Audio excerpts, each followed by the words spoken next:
Hello guys, welcome back to my channel Code Reader channel में आप सबका स्वागत है। और आज हम लोग बढ़ने जा रहे हैं अपनी खुद की।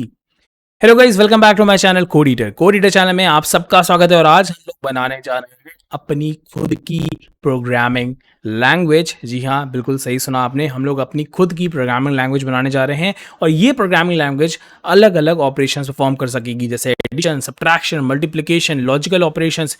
एंड नॉट ओनली दिस, हम लोग इसमें लूप भी इंप्लीमेंट करेंगे with the help of our programming language. मतलब कि प्रोग्रामिंग लैंग्वेज हमारी होगी और लूप की भी फंक्शनैलिटी हम अपनी प्रोग्रामिंग लैंग्वेज में बनाएंगे। तो चलिए शुरू करते हैं, मजा आएगा इस कोर्स में। आइए पहले समझते हैं कि हमारी प्रोग्रामिंग लैंग्वेज को किन किन फेजेस से होके गुजरना पड़ता है। तो जैसे अगर आपने कोई प्रोग्राम लिखा, लेट से आपने ये प्रोग्राम लिखा, जो कि मैंने सी प्रोग्रामिंग लैंग्वेज में लिखा है, बट डेफिनेटली आप कोई भी प्रोग्रामिंग लैंग्वेज यूज कर सकते हो, सी प्लस प्लस, जावा, जावा सेट। ये सब क्या होती हैं? ये सब बेसिकली आपकी ह्यूमन रीडेबल प्रोग्रामिंग लैंग्वेजेस होती हैं, मतलब कि जिनको ह्यूमंस आराम से पढ़ सकते हैं। बट ये लैंग्वेज हमारे कंप्यूटर को समझ में नहीं आती। तो हमारा कंप्यूटर क्या करता है, इस लैंग्वेज को कन्वर्ट करता है एक दूसरी प्रोग्रामिंग लैंग्वेज में, या फिर मैं कहूंगा एक दूसरी लैंग्वेज में, जिसे हम कहते हैं असेंबली लैंग्वेज। ये असेंबली लैंग्वेज की खासियत क्या होती है कि ये हमारे प्रोग्राम को, जो ये आप देख सकते हो ह्यूमन रीडेबल में लिखा है, ये इन्हें as a form of instruction convert करता है। तो मतलब कि इसने कैसे इंस्ट्रक्शन में कन्वर्ट किया, जैसे ये 2 और 3 थे, तो उसने कहा ये पुश 2, मतलब कि 2 को धक्का दो, ठीक है, मतलब एक तरह से मेमोरी में डाल दो। फिर पुश 3, फिर इसको धक्का देके मेमोरी में डाल दो। तो ये क्या कह रहा है, एक इंस्ट्रक्शन परफॉर्म कर रहा है। फिर यहाँ पे एडिशन कर दो, मतलब 2 और 3 पे ही एडिशन परफॉर्म कर दो, और जब एडिशन हो जाए तो इसे स्टॉप कर दो।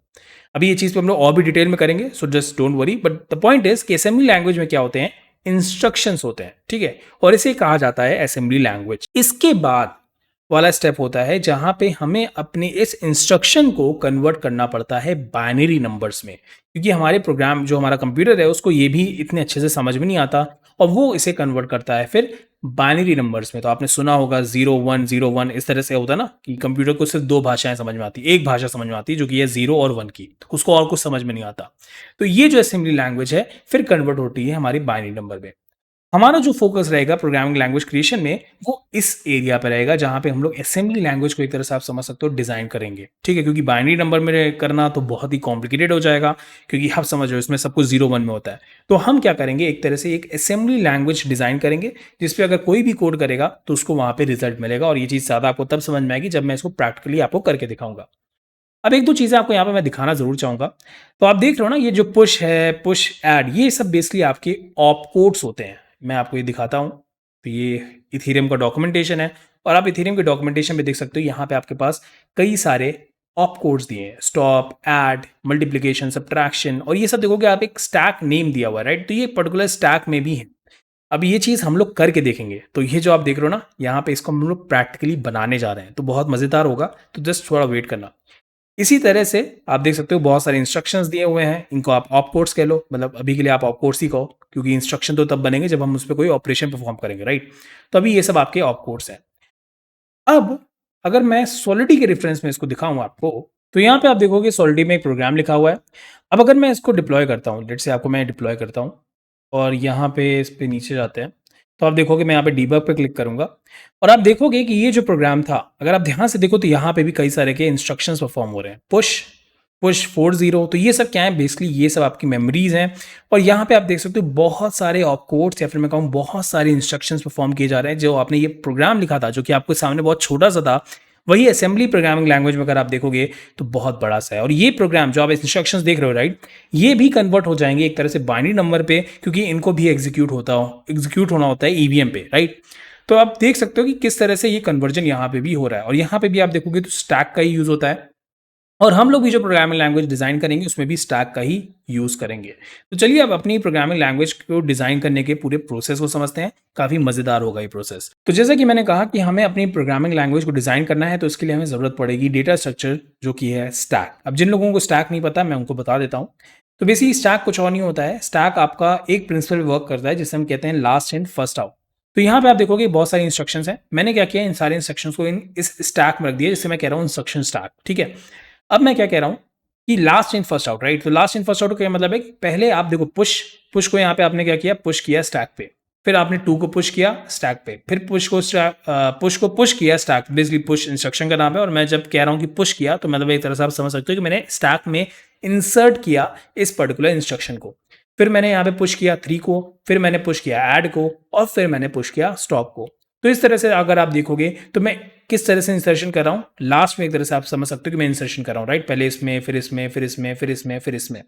और जब मैं इसे पॉप करूंगा तो जब मुझे एलिमेंट्स को निकालना होगा तो मैं ऊपर से एलिमेंट्स को निकालूंगा। तो पहले मैं स्टॉप निकालूंगा, फिर ऐड निकालूंगा, फिर 3 निकालूंगा। बट ये फिलहाल बात की बात है, ये अभी इतना हमें डेप्थ में नहीं जाना है। तो पॉइंट इज कि ये इसी प्रिंसिपल पे हमारी स्टैक वर्क करती है और ये हमारे लिए काफ़ी यूजफुल होती है जब भी हमें कोई ऑपरेशन परफॉर्म करना होता है। जैसे अब यही है 2 और 3 पे हमें ऑपरेशन परफॉर्म करना है ऐड का, तो इसके लिए हमें स्टैक डेटा स्ट्रक्चर की जरूरत पड़ेगी और ये क्यों पड़ेगी अभी आप समझ जाओगे।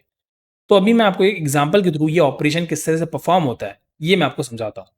तो हमारे स्टैक के पास, हमारे इंस्ट्रक्शन स्टैक के पास एक चीज होती है जिसे आप कहते हो प्रोग्राम काउंटर, और ये पॉइंट करता है हमारे स्टैक के, इंस्ट्रक्शन स्टैक के एलिमेंट को।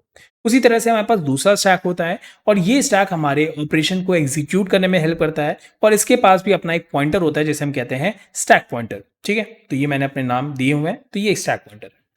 अब ये जो प्रोग्राम काउंटर अगर आप देखोगे तो ये हमारे पुश पॉइंट कर रहा है। अब नेक्स्ट इटरेशन में क्या होगा, ये प्रोग्राम काउंटर हमारे इस पे जाएगा क्योंकि इसे एग्जीक्यूट करना है इस पूरे इंस्ट्रक्शन को। तो हमारा प्रोग्राम काउंटर जो अभी पुश पे पॉइंट कर रहा था ये किस पे जाएगा, 2 पे जाएगा। जैसे ही ये 2 पे जाएगा तो आप देखोगे कि 2 एक नंबर है और हमारा स्टैक पॉइंटर भी उस समय एक्टिव हो जाएगा और वो तुरंत से 2 को, जो कि प्रोग्राम काउंटर जिसे पॉइंट कर रहा है, उस 2 को अपने इस वाले स्टैक में इंसर्ट कर देगा। ठीक है, फिर ये प्रोग्राम काउंटर इंक्रीमेंट होगा। अब ये क्यों होगा, क्योंकि हमें ये इंस्ट्रक्शन एग्जीक्यूट करना है इसलिए ये होगा। ठीक है, अब ये प्रोग्राम काउंटर फिर से पुश पे जाएगा मगर हमारा स्टैक पॉइंटर तब मूव नहीं करेगा क्योंकि उसको मतलब है सिर्फ और सिर्फ इन नंबर से। फिर ये पुश पे गया, हमारा स्टैक पॉइंटर कुछ नहीं करेगा। फिर इसके बाद क्योंकि ये पुश पे है तो ये फिर से प्रोग्राम काउंटर को इंक्रीज करेगा और 3 को पास जाएगा और 3 जैसे ही इसको मिलेगा स्टैक पॉइंटर हमारा फिर से इंक्रीमेंट हो जाएगा और वो 3 को भी अपने स्टैक में इंसर्ट कर लेगा। अब इसके बाद प्रोग्राम काउंटर कहां जाएगा, ऐड पे जाएगा। जैसे ही ये ऐड पे जाएगा अब हमारा स्टैक पॉइंटर क्या करेगा, इस स्टैक में से, क्योंकि अब यहां पे आप देखोगे 2 और 3 दोनों डेटा हमें मिल चुके हैं, अब हमें इस पे एक ऑपरेशन परफॉर्म करना है और हमें प्रोग्राम काउंटर वो ऑपरेशन क्या बता रहा है, वो ऑपरेशन हमारा प्रोग्राम काउंटर बता रहा है ऐड। तो अब हमारा स्टैक पॉइंटर क्या करेगा, इस 3 को पॉप करेगा, इसको एक मेमोरी में भेजेगा। अब इस पे हम लोग ज्यादा डेप्थ में नहीं जाएंगे क्योंकि फिर ये बहुत कॉम्प्लिकेटेड हो जाएगा। अभी के लिए बस इसको रखोगे एक पर्टिकुलर जगह पे भेज देगा। फिर ये 2 को पे पास जाएगा, कहेगा ओ 2 भी है क्या, तो कहेगा ओके और मुझे क्या ऑपरेशन परफॉर्म करना है, ऐड का ऑपरेशन परफॉर्म करना है। तो कहेगा 3+2 और स्टैक पॉइंटर फिर से डिक्रीज हो जाएगा, फिर डाउन हो जाएगा। और इस तरह से 3+2 अगर आप देखोगे इस तरह से हमारे इस मेमोरी लोकेशन में 3+2 पे ऑपरेशन परफॉर्म होगा और जैसे ही इसका रिजल्ट आएगा वापस से हम उसको अपने स्टैक पे पुश कर देंगे। आप देख रहे हो मैंने फिर से ये जो रिजल्ट आया मैंने इसको फिर से अपने स्टैक पे पुश कर दिया और हमारा रिजल्ट हमारे सामने आ गया है। तो 2 और 3 का एडिशन अगर आप करोगे तो 5 होगा। अब बहुत सारे लोग सोच रहे होंगे यार ये क्या मतलब हुआ, कुछ समझ में नहीं आया, ये कौन करता है, बट एक्चुअली में चीज़ें ऐसे ही होती हैं। अगर मैं आपको इसके बारे में और बताऊं, अगर आपको इस चीज़ के बारे में थोड़ा और डिटेल में जानना है, अच्छा एक चीज़ मैंने एक स्टेप तो मिस ही कर दिया जो कि है हमारा स्टॉप का। तो जैसे ही ये स्टॉप होगा हमारे पास हमारा ये रिजल्ट आ जाएगा। अब ये जो चीज़ मैंने की है ना, ये इसे कहा जाता है पोस्ट फिक्स एवेल्यूएशन। ठीक है, मैंने यहाँ पे एक्सप्रेशन लिख दिया बट इवैल्यूएशन है। तो अगर आपको इसके बारे में थोड़ा डिटेल में जानना है तो मैं इसकी लिंक आपके साथ डिस्क्रिप्शन में शेयर कर दूंगा, आप देख सकते हो कि किस तरह से स्टैक का यूज़ करके हम लोग नॉर्मल ऑपरेशंस को परफॉर्म करते हैं। इन्होंने बहुत ही बढ़िया से यहाँ पे बताया भी है, आप देखोगे तो मैं आपको दिखाता हूँ। यहाँ पे कुछ एग्जांपल्स दिए हैं उन्होंने। तो यहाँ पे देखो, यहाँ पे 2 × 3 था, फर्स्ट 4 × 5 था। तो इन्होंने इसको किस में कन्वर्ट किया है, इसे कन्वर्ट किया है इन्होंने पोस्ट फिक्स में। तो ये 2 को पहले इंसर्ट करेंगे, देखो यहाँ पे 2 है, फिर 3 को देखो इन्होंने इंसर्ट किया, यही चीज़ हम लोगों ने भी की थी, पहले 2 लिया फिर 3 लिया। फिर उन्होंने क्या किया, यहाँ पे ये जो स्टार आया था इसको भी इंसर्ट किया। डेफिनेटली हम भी ये कर सकते थे बट मैंने नहीं किया है ताकि हमारा काम इतना भी कॉम्प्लिकेटेड ना रहे। फिर यहाँ पे देखोगे 4 को इंसर्ट किया गया। मतलब इसी तरह से स्टैक का यूज़ करके इस पूरे, अब यहाँ पे जैसे ये वैल्यू आ गई राइट, अब जैसे पूरा हमारा ये पूरा एक्सप्रेशन अगर आप देखोगे तो यहाँ पे आ चुका है राइट। अब क्या होता है फिर 2 3 के साथ, अब यहाँ पे क्या किया जाता है कि फिर से हमारा जो पॉइंटर होता है पहले वो 2 पे जाता है, फिर 3 पे जाता है और फिर देखता है कि अच्छा इसके बाद इनटू है तो इन दोनों के बीच में मल्टीप्लिकेशन कर देता है जिसका रिजल्ट आता है 6। फिर वो 4 पे जाता है, 5 पे जाता है और देखता है कि अच्छा फिर से इनटू है तो कहता है अच्छा यहाँ पे 4 5 20 और फिर 20 आ जाता है तो हमारा यहाँ पे 6 हो गया राइट। और इसकी जगह हमारे किसने ले ली, 20 ने ले ली। फिर देखता है कि अच्छा यहाँ पे प्लस है तो वो करता है 6 + 20। इसी तरह से ये ऑपरेशन परफॉर्म होते हैं और यही सिमिलर चीज़ मैं इसी तरह की चीज़ यहाँ पे भी यूज़ करने की कोशिश कर रहा हूँ अगर आप देखोगे। तो मैंने भी आपको थोड़ा-सा एक बार हल्का सा रिमाइंड ले लेता हूँ क्योंकि कुछ लोगों को हो सकता है ना समझ में आया हो। तो पहले हमारा प्रोग्राम काउंटर पुश पे था, कुछ नहीं करना है। वो कहेगा अच्छा मैं पुश पे हूँ, तो वो कहेगा नेक्स्ट वाले वैल्यू पे जाओ, तो वो 2 पे जाता है। जैसे ही वो 2 पे जाता है हमारा स्टैक पॉइंटर एक्टिव हो जाता है, वो स्टैक में ये वैल्यू को पुश कर देता है। फिर ये पुश हो जाता है, कहता है अच्छा पुश आया है, तो कहता है चलो आगे बढ़ते हैं। जैसे ही आगे बढ़ता है 3 आता है, 3 को भी ये यहाँ पे इंसर्ट कर देता है। फिर नेक्स्ट स्टेप में क्या होता है, ओके सॉरी, नेक्स्ट स्टेप में क्या होता है, हमारा एडिशन का स्टेप आता है। जैसे ही एडिशन का स्टेप आता है तो कहता है ओह यहाँ पे एडिशन आ गया है। तो ये क्या करता है, 3 और 2 को हमारा जो स्टैक पॉइंटर है उसको पॉप कर देता है और उन पे एडिशन का ऑपरेशन परफॉर्म करता है और फिर जो भी रिजल्ट आता है उसको वापस से हमारे स्टैक पॉइंटर के थ्रू, मतलब हमारे इसी वाले स्टैक में इंसर्ट कर दिया जाता है। और यही चीज़ हम लोग अभी प्रोग्रामिंग लैंग्वेज में भी करेंगे अपनी क्रिएट करने के लिए। तो परेशान मत हो, समझ में आ जाएगा अगर अभी भी इतना थ्योरी में नहीं समझ में आ रहा है। फिर इसके बाद हमारा स्टॉप का ऑपरेशन होता है और इसके थ्रू हमारा ये जो पूरा इंस्ट्रक्शन है वो एग्जीक्यूट हो जाता है। तो यही चीज़ अब हम लोग कोड करेंगे, अपनी प्रोग्रामिंग लैंग्वेज को क्रिएट करेंगे, जहाँ पे हम लोग एडिशन, सब्ट्रैक्शन, मल्टीप्लिकेशन, डिवीजन, किस तरह से ये सारे प्रोसेसेस होते हैं, इसको हम लोग अब कोडिंग के थ्रू करेंगे। तो चलिए शुरू करते हैं। तो आगे बढ़ने से पहले एक चीज़ आपको मैं क्लियर कर देता हूँ कि हमारे पास जो प्रोसेस है वो कुछ इस तरह से दिखता है, राइट?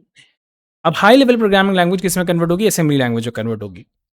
और हम लोग जो मेन ऑपरेशन परफॉर्म करेंगे वो असेंबली लैंग्वेज पे ही करेंगे। तो हमारे पास एक मतलब इंस्ट्रक्शन सेट आएगा, इस इंस्ट्रक्शन सेट पे ही हम सारे ऑपरेशन परफॉर्म करेंगे और अपने रिजल्ट को फाइंड करेंगे। और इस चीज़ को करने के लिए बेसिकली अब यहाँ पे आप देखोगे ये सारी चीज़ें तो बाइनरी नंबर्स के थ्रू होनी चाहिए, बट हम बाइनरी नंबर्स में इतना नहीं खेल सकते, आप समझ सकते हो, क्योंकि बाइनरी नंबर्स पे खेलना इतना आसान काम नहीं है।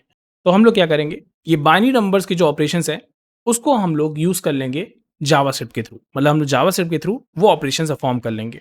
तो हमारे पास यही कोड आएगा और इस कोड को हम लोग फिर एग्जीक्यूट करेंगे वाया जावास्क्रिप्ट। तो बस ये चीज़ यहाँ पे होगी और ये इसलिए है ताकि हमारा काम थोड़ा आसान हो सके। At the end of the day हमें ये ज़रूर समझना कि एक्चुअली में एक प्रोग्रामिंग लैंग्वेज क्रिएट कैसे होती है, और इसीलिए मैं यहाँ पे जावास्क्रिप्ट का यूज़ कर लूँगा। ओके, तो ये मत सोचना कि यहाँ पे हाई लेवल प्रोग्रामिंग लैंग्वेज क्यों यूज़ किया मैंने। डेफिनेटली आप कहोगे हाई लेवल से वापस हाई लेवल पे आ गए, but the only thing I am doing this so that हम उसको ऑपरेट कर सकें। हम बाइनरी नंबर्स में ज़्यादा अंदर नहीं जा पाएंगे, तो इसीलिए उसको ऑपरेट करने के लिए मैं यहाँ पे जावास्क्रिप्ट का यूज़ कर लूँगा। ओके, तो सबसे पहले कौन सा ऑपरेशन, लेट्स से हम लोग स्टार्ट करते हैं पहले एडिशन ऑपरेशन से ही, क्योंकि हमने एडिशन का देख लिया कि किस तरह से एडिशन परफॉर्म किया जाता है, राइट? सो लेट्स से मैंने लिया कॉन्स्ट ऐड और मैं इसको एक ग्लोबल वैल्यू बना रहा हूँ, ठीक है?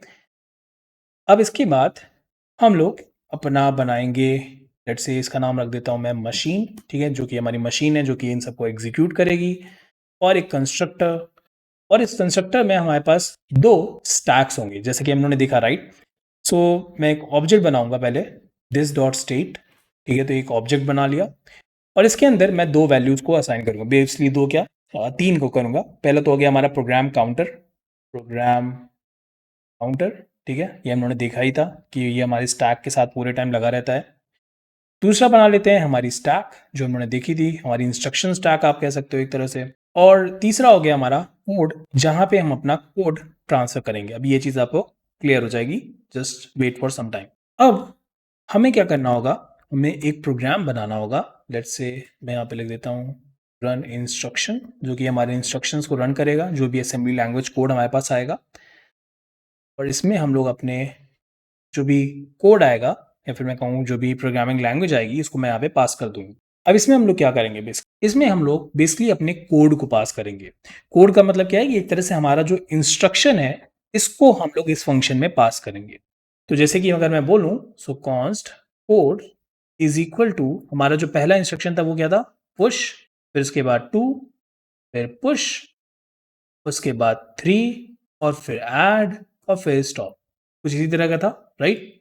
तो मेरे पास एक एरे है कोड करके, और इसमें ये सारे ऑपरेशन हमें दिए हैं। पहले पुश है, फिर 2 है, फिर पुश है, फिर 3 है, फिर ऐड है, और फिर स्टॉप है। ये कुछ इसी तरह से है जो मैंने यहाँ पे डिजाइन किया था, push 2, push 3, add and stop. तो ठीक उसी तरह से मैंने यहाँ पे भी किया है, ठीक है? अब यहाँ पे अपने इस मशीन वाले क्लास के अंदर तो जो भी हमारे पास कोड आएगा उसको हम लोग अपने स्टेट डॉट कोड, मतलब इस एरे में जो हमने बनाई है दिस डॉट स्टेट कोड के अंदर असाइन कर देंगे, ठीक है?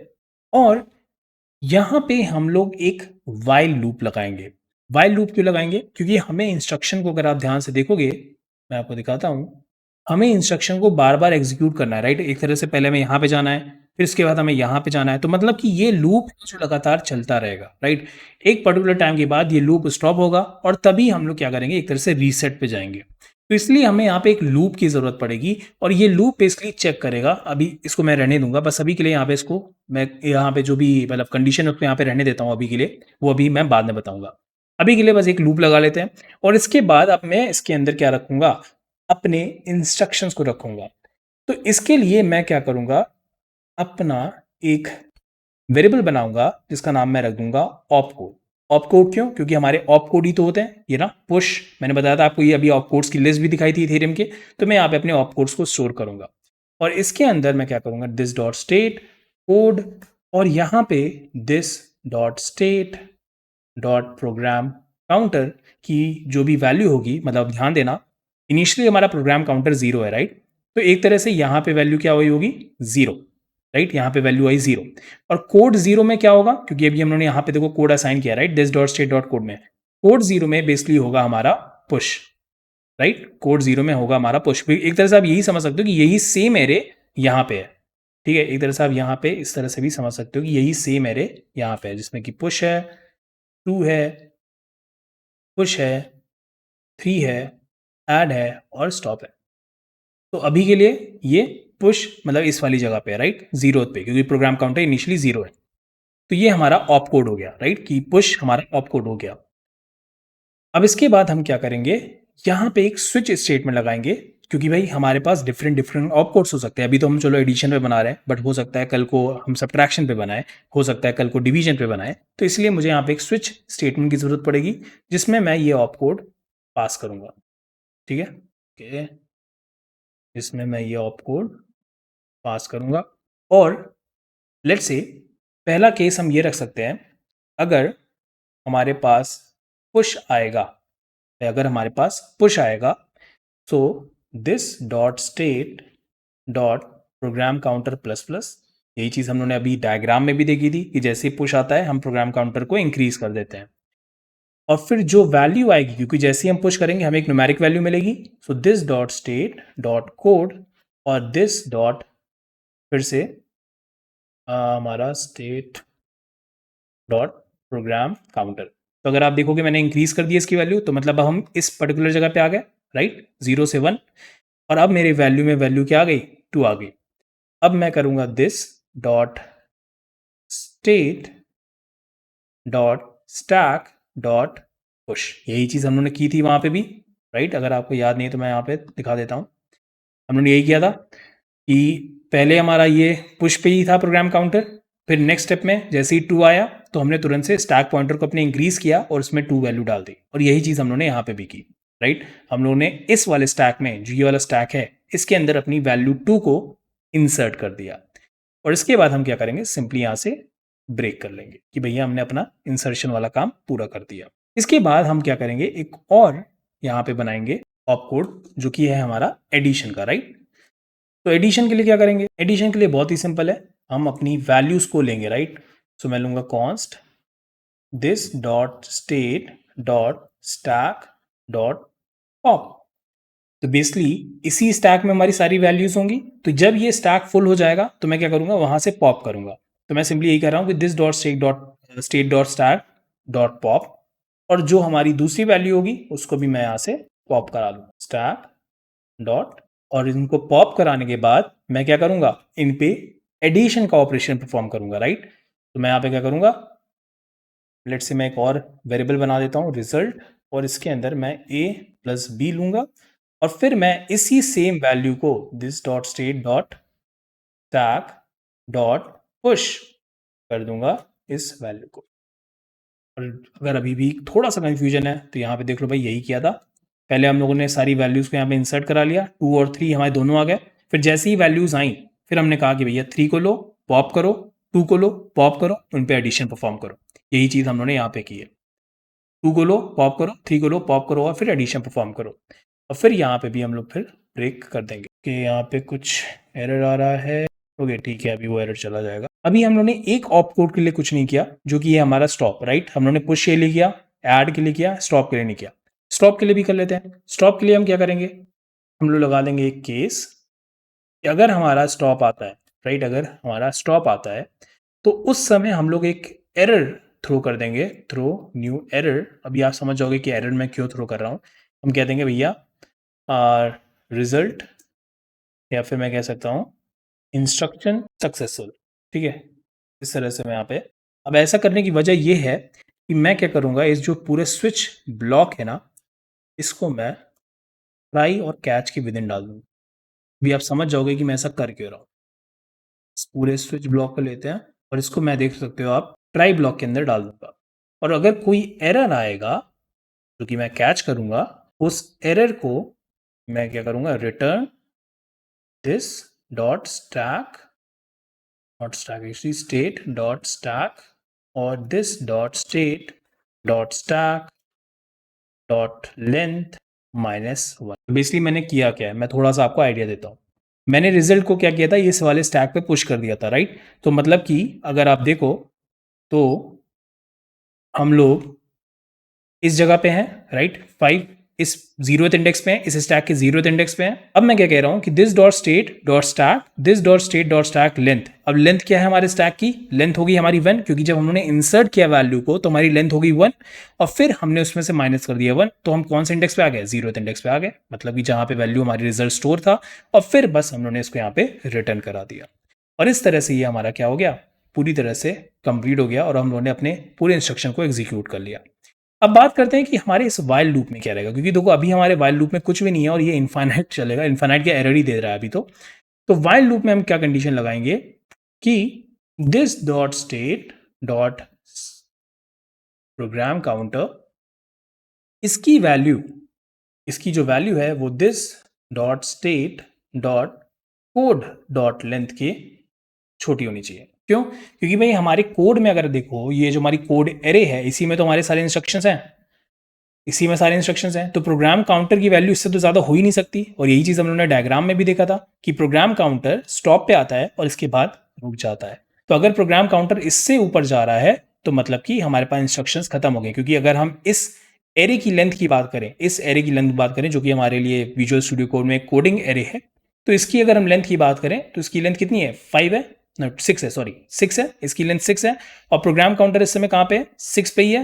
एक तरह से देखा जाए तो 1 2 3 4 5 6, मैं कह रहा हूँ कि अगर प्रोग्राम काउंटर की वैल्यू इससे ज्यादा हो जा रही है तो सीधी सी बात है हमारा प्रोग्राम काउंटर इससे बाहर निकल रहा है, राइट, इस कोड ऑफ इस पर्टिकुलर स्टैक से बाहर निकल जाएगा। तो इसी चीज को मैं कह रहा हूँ कि भैया इस चीज पे क्या कर दो, रुकाव कर दो कि प्रोग्राम काउंटर इससे ज्यादा ना हो, अगर ज्यादा हो रहा है तो अपने लूप को रोक दो। ठीक है, अभी के लिए एक यहाँ पे ये भी लगा देते हैं कि अगर कुछ भी नहीं आता है तो डिफॉल्ट ब्रेक, डायरेक्टली ब्रेक ही कर देंगे। ठीक है, अगर कोई उल्टा सीधा इंस्ट्रक्शन डालेगा तो उसको हम लोग डायरेक्टली ब्रेक करके बाहर आ जाएंगे।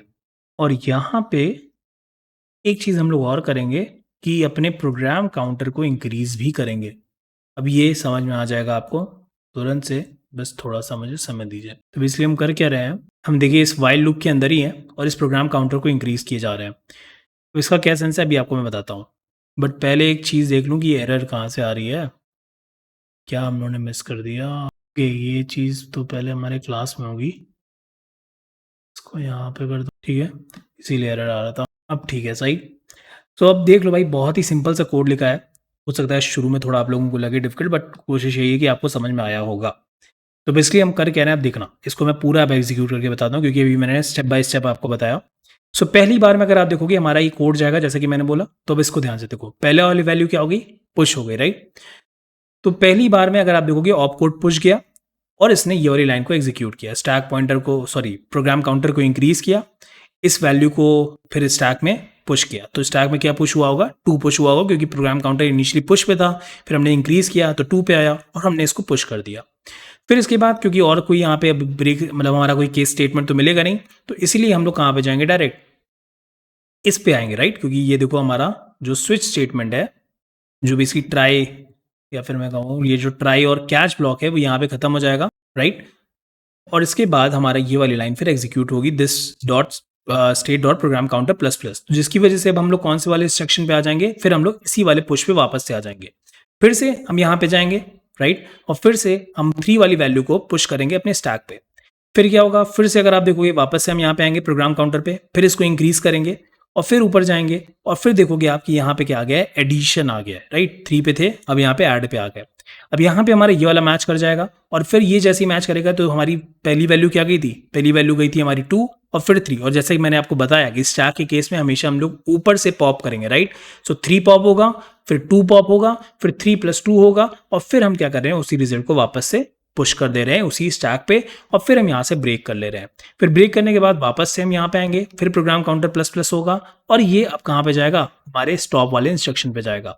फिर स्टॉप वाले इंस्ट्रक्शन पे जाएगा तो यहाँ पे आप देखोगे यहाँ पे आ जाएगा और ये कहेगा भैया यहाँ से तुरंत से एरर थ्रो करो। तो जैसे ही एरर थ्रो होगा हम लोग कहाँ पे आ जाएंगे, तुरंत से हम लोग यहाँ पे आ जाएंगे, राइट। और ये क्या कर रहा है, ये बेसिकली हमारे रिजल्ट को यहाँ से रिटर्न करा रहा है जिसने भी इसको कॉल किया था। जैसे ये रिटर्न कराएगा तो हम इस फंक्शन से, जो कि ये लिखा हुआ है हमने रन इंस्ट्रक्शन फंक्शन, इससे बाहर आ जाएंगे और हमें हमारा रिजल्ट मिल जाएगा। बट अब इस फंक्शन को कॉल कैसे कराएंगे, क्योंकि अभी हम लोगों ने कोई भी इंस्टेंस तो क्रिएट किया ही नहीं, कोई ऑब्जेक्ट क्रिएट किया ही नहीं अपनी क्लास का। तो मैं यहाँ पे कॉन्स्ट इंस्ट्रक्शन और इंस्ट्रक्शन न्यू इंस्ट्रक्शन को कॉल करूंगा, राइट। हम लोगों ने यही नाम दिया था, ये कुछ और नाम दिया था, नहीं मशीन नाम दिया था, राइट, मशीन। सो मैं मशीन, ओके, मशीन क्लास के का ऑब्जेक्ट बनाऊंगा यहाँ पे, राइट।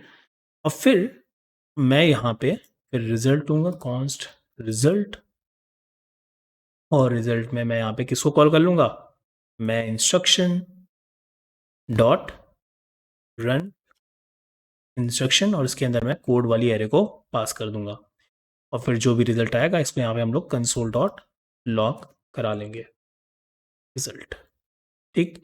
इसको रन करते हैं और इसको रन करने के लिए आपके पास नोड जेएस होना चाहिए तभी ये रन करेगा। सो मैं लिखूंगा नोड लैंग्वेज डॉट जेएस।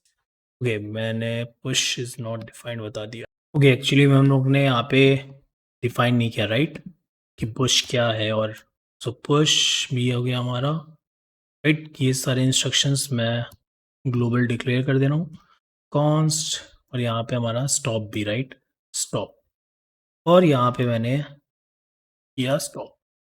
अब इसको फिर से रन करते हैं, अब इशू नहीं आएगा और यहाँ पे आप देख सकते हो रिजल्ट 5 आ गया है। Isn't this amazing, right? मतलब कि मैंने इस इंस्ट्रक्शन को दिया जो कि एक ऑप कोड है या फिर मैं कहूँगा असेंबली कोड है, और फिर मैं इस असेंबली कोड से रिजल्ट डिराइव कर पा रहा हूँ। तो यही चीज़ बेसिकली आपके प्रोग्रामिंग लैंग्वेज में भी होती है। जो चीज़ हम लोगों ने यहाँ पे की है वैसी ही सिमिलर चीज़ आपके कंप्यूटर के, मैं कहूँगा अंदर ही अंदर सारी चीज़ें हो रही होती हैं। डेफिनेटली यहाँ पे मैं इतने डीप में नहीं गया हूँ, बट यहाँ पे आपको आइडिया लग गया होगा किस तरह से एग्जीक्यूशन एक्चुअली में होता है जब आप कंप्यूटर पे कोई भी प्रोग्राम रन करते हो, बहुत ही प्यारे तरीके से। अब यही सेम चीज़ हम लोग क्या करेंगे, स्टॉप अभी मतलब हम लोगों ने एडिशन के लिए किया है, इसी चीज़ को हम लोग डिवीजन के लिए, मल्टीप्लिकेशन के लिए, सब्ट्रैक्शन के लिए भी करेंगे। तो जल्दी से इसको मैं यहाँ पे कॉपी कर लेता हूँ, paste paste paste and paste. So यहाँ पे इसे कर लेते हैं, लेट्स से मल्टीप्लिकेशन, मैं चेंज कर देता हूँ जल्दी से, मल्टीप्लिकेशन, सब्ट्रैक्शन, यहाँ पे कर लेते हैं डिवीजन, और यहाँ पे कर लेते हैं कुछ भी नहीं क्योंकि हो गया, राइट, सारी चीज़ें। अभी हम लोग इस पे डेफिनेटली जंप भी रखेंगे, मतलब जिससे कि हम लोग लूप भी रन कर सके अपनी प्रोग्रामिंग लैंग्वेज में जो हम लोग ने क्रिएट किया है।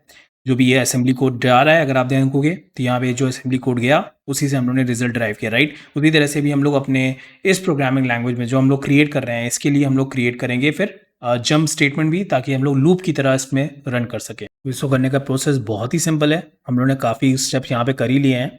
बस हमें क्या करना है, यहाँ पे ऐड लेना है, यहाँ पे सब्ट्रैक्ट लेना है। जस्ट अ मिनट गाइस, हाँ मैं कॉपी कर लेता हूँ, paste and paste, make it properly indentation, तो यहाँ से हटा देता हूँ। अभी आपको समझ आ जाएगा मैं क्या कर रहा हूँ। सो बेसिकली बार बार हमें कोई केस ना लिखना पड़े तो मैं डायरेक्टली एक ही बार में सारे केसेस को एक साथ लिख दे रहा हूँ, case, division and then multiplication. ये भी इसकी भी ज़रूरत नहीं है, ठीक है। तो बेसिकली मैंने क्या कहा कि मैंने सारे केसेस को एक साथ रख दिया। अब मैं क्या करूँगा, जो भी हमारे पास वैल्यूज़ आ रही हैं ए बी को, उनको रखूँगा और फिर मैं क्या करूँगा, यहाँ पे इसको मैं चेक कर लूँगा कि अगर हमारा ऑप कोड ऐड है, सॉरी ऐड है, तो यहाँ पे हम लोग क्या करेंगे, रिजल्ट के अंदर जो अभी तक हम लोग ने कांस्टेंट बनाया था इसको मैं कर देता हूँ, अब यहाँ से हटा देता हूँ क्योंकि हमें एडिशन सिर्फ नहीं करना है अब। तो लेट रिजल्ट, ठीक है, मैं करूँगा रिजल्ट के अंदर फिर हम लोग पास कर देंगे ए प्लस बी, राइट।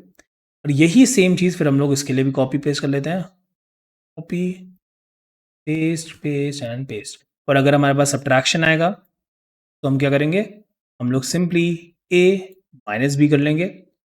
ओके, यहाँ पे बी कर देता हूँ। और अगर हमारे पास मल्टीप्लिकेशन आएगा तो सिंपली हम लोग यहाँ पे मल्टीप्लिकेशन कर लेंगे। और अगर हमारे पास यहाँ पे डिवीजन आएगा तो हम यहाँ पे डिवीजन परफॉर्म कर देंगे, ठीक है। तो हमारे यहाँ पे देखो सारे ऑप कोड्स थे, जो भी था एडिशन, सब्ट्रैक्शन, मल्टीप्लिकेशन, डिवीजन, उन सब के लिए हम लोगों ने यहाँ पे कोड लिख दिया है। अब जब भी कोई भी रिजल्ट यहाँ पे जो भी ऑपरेशन हम परफॉर्म करेंगे, लेट्स से अभी यहाँ पे मैंने एडिशन किया था, लेट्स से मैं मल्टीप्लिकेशन करना चाहता हूँ, ठीक है। मैंने यहाँ पे मल्टीप्लिकेशन किया। अब जैसे ही मल्टीप्लिकेशन वाला ऑप कोड हिट करेगा वो तुरंत से समझ जाएगा कि मुझे ए इंटू बी करना है। तो मैं यहाँ पे इसको रन करता हूँ, लेट्स सी।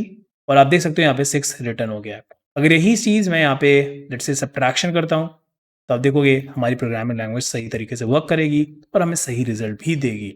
और आप देख सकते हो यहाँ पे 1 रिजल्ट हो गया, क्योंकि 3 पहले पॉप होगा। मैंने जैसे बताया हमेशा स्टैक में से 3 फिर 2 और 3 माइनस 2 किया, तो इसीलिए यहाँ पे बनाया।